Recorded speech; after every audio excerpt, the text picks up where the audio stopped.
I'ma keep it a bean. Stick to the script every scene. These from last year, but they clean. Say to say, I'ma take something else, but it's winning team. Charlie Sheen, fam gang the regime. I'm from Piney Green. What's good, Shellitronnn here. You can call me Shells, and I'm back at it again with a brand new video. I'll keep it a Bowlberry biscuit. This news that just came out just yesterday is honestly not really all that surprising to me. This news of Kyle Allen getting another 1-year extension with the Panthers, it kind of makes sense. I'm not going to lie to you. Now look, we can talk about how Kyle Allen started off with 4 straight wins, no interceptions. He had a lot of fumble issues, and as the year went on, obviously more teams figured him out. He threw more interceptions, but he also did cause less fumbles. He did lose a lot less fumbles later on in the year than he did earlier. And even though there was an early sense of Kyle Allen maybe being better than what we thought he was going to be early on, I think we all understood and knew. I think even if you talk about in the third week of the preseason when Cam got hurt in that Patriots game, and then after that Bucks game week 2 when we saw him actually just out, he could not play anymore. After Cam Newton was confirmed not going to be playing anymore, I'm not really all that sure that a lot of Panthers fans had very high expectations for the back end of the year. So on one hand, I think to myself, okay, yeah, I do know what I saw from Kyle Allen. He was an undrafted free agent. He was in his first full year of playing in the NFL, starting in the NFL. He only played one single game against the Saints in 2018. And that was against a team that didn't play all their starters, a team that did not care about winning. You could see from the way they played on the field, they did not want to win. That Saints team did not care whether or not they got the W or the L. Check the tape. They did not care at all. So Kyle Allen showing out in that game didn't really mean too much to me in that sense. And for those of y'all who've been following the channel for a while now, you know this is not 2020 hindsight. All offseason, during training camp, minicamp, throughout the whole preseason, I was saying that I like Taylor Heinicke a lot more than Kyle Allen. This is not me saying, whoa, now that I see Kyle Allen out there, maybe the team was wrong. I never wanted Kyle Allen to start out there. I never wanted him to be our backup quarterback. I thought Taylor Heinicke looked better last year. He looked better in the preseason, and he did not get any real chances at training camp. The days I went, he hardly got any snaps, and those are even days where Cam wasn't even getting snaps at all. He was doing rehab, so it was really only Will Greer and Kyle. So I already knew that Taylor was not going to make the team at all.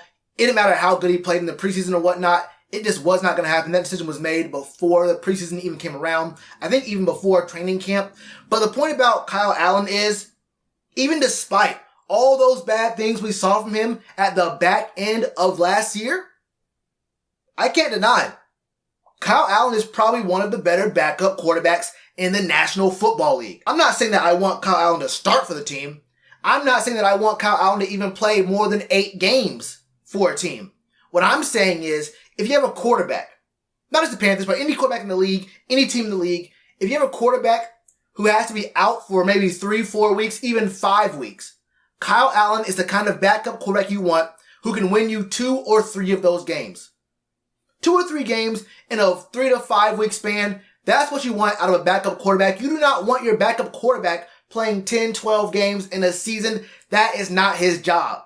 Of all the backup quarterbacks in the NFL right now who haven't also been starters in the league before, talking about guys like Teddy Bridgewater. Obviously, Kyle Allen is not Teddy Bridgewater, but Teddy Bridgewater was a phenomenal, almost, I guess you could call him a franchise quarterback before his leg exploded. He's also not a guy like Ryan Tannehill, who was a franchise guy for several years. He had injury problems. The Dolphins were a garbage franchise from the top down, and he got a chance in Tennessee, made things happen. He's not a Ryan Tannehill. Ryan Tannehill was never really a backup quarterback, honestly. Marcus Mariota was just already done before this year. The Titans just needed another excuse. They needed one excuse to get him out of there, and Ryan Tannehill came up.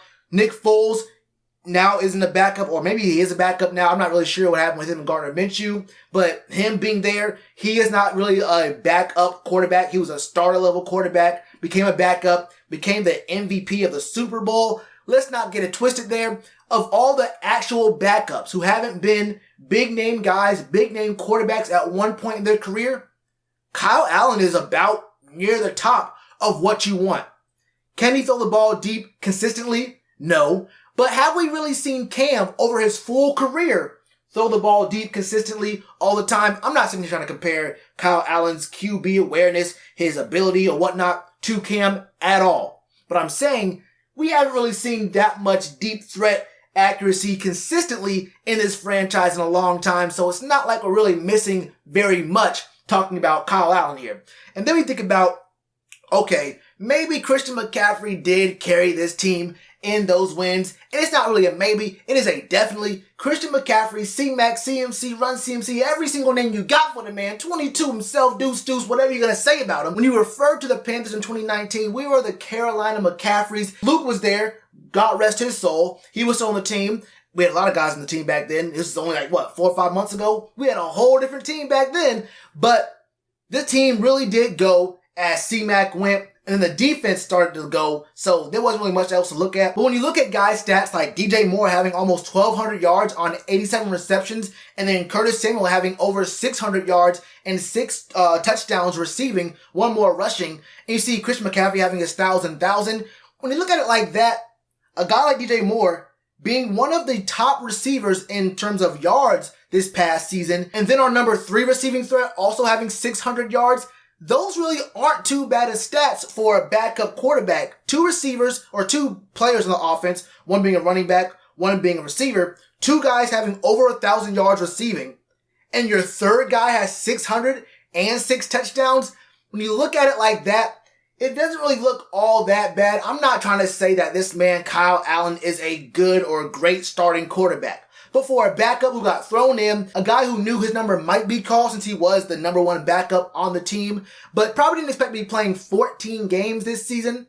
2 receivers, 1,000 yards, the third guy at 600, and his stats really aren't that great. Look at his stats, they're really not amazing. 62% completion rate this season, which honestly, we start thinking about the kind of completion rates we've been seeing over the past several seasons, 62%, which is not really all that great compared to the rest of the NFL, kind of compares a little bit favorably to what we've been seeing over the past several years. Just look it up. I'm not saying that it's better or whatever, but I'm saying it compares pretty favorably just on completion rate alone. Just over 3,300 yards, 17 touchdowns, 16 interceptions. Those are baby Jameis Winston numbers. So of course, Kyle Allen is not a great starter level quarterback. But for a 3 to 5 game stretch with your quarterback out, I think that Kyle Allen is the guy you want. And he's only making $600K this year. Having him on the roster is not breaking the bank. And obviously, as we saw, and as I've been saying for almost a year now, Will Grier was not ready last year. He got forced to play on a team where he spent the whole year learning behind a UDFA and his also first year in the NFL for real. No veteran presence in the locker room at quarterback. The week he went in was the week his head coach got fired, his offensive coordinator got fired, and the O-line was nowhere to be seen. So Will Grier's growth, like I predicted, is probably stunted here. The fan base has turned on him, like I predicted, because he went in too early when most people who knew and saw his game in West Virginia knew that he was not going to be ready to play in the NFL in his first season. Not every single rookie quarterback is going to be ready to play in the NFL in their very first year in the league, but somehow, some way, we have fans who want to see every single guy drafted at quarterback, whether they're first round, second round, third round, or a third round comp pick, which really is a fourth round guy forced to play in a game where there's no real stakes. The O-line isn't good. There's no expectation to winning. It is what it is. So obviously Kyle Allen is the best backup choice for this team, and he doesn't cost any money at all. So it's not really a big deal at all. And if I'm not mistaken, I believe I read something a few months ago that said that the Panthers could keep Kyle Allen for the next 3 or 4 years for a total of $4 or $5 million over that whole span. That is very cheap for basically a career backup kind of guy right there. That's not very much money on the books to keep a guy for several years. A guy who's been in the program, knows the team, knows the layout, knows the scheme, will be there for a long haul. I don't mind that. I would be surprised if we do not keep Kyle Allen even moving forward past this one season. Hope you don't have to see him for more than 3 to 5 games, but there are some uncertainties with injuries at the quarterback position. And I think some uncertainties about just who will be the quarterback this upcoming season. There has not been the workout yet. There has not been any contract extension yet. So we do not know for sure 100% proof, fact, positive, ink on the paper, who is starting for the Panthers and who is going to be protecting him. We'll see how that works out for us. But Kyle Allen has another year on the Panthers. Hope you don't have to see him for more than 5 games. But as far as I can tell, for a short period of time, Kyle Allen is the perfect fit at the right price to have in there as your backup quarterback. You're not breaking the bank. You can get a few games out of him, maybe go 50-50 and go ahead and call it even. That's my thoughts on Kyle Allen. Get another year. It's not a big deal. This isn't game-breaking news or whatever. But he did not play so bad that not everyone on the team, we saw some good performances out of DJ Curtis and Christian McCaffrey. Did we not see some pretty good numbers out of those 3 guys? Our third option getting 600 yards, he could have got more, sure. But our third option getting 600 yards, there aren't very many teams in the league where that's happening. That's how I feel about it. What are your thoughts on Kyle Allen, his play last year, his contract, moving forward? Let me know all your thoughts in the comments below. And you already know to do with that like button. Cheers to you, appreciate the chance. Been told y'all I been the man. Been told y'all I had the gift. Tell a friend to tell a friend. Real ones gonna recommend. Count this as another win.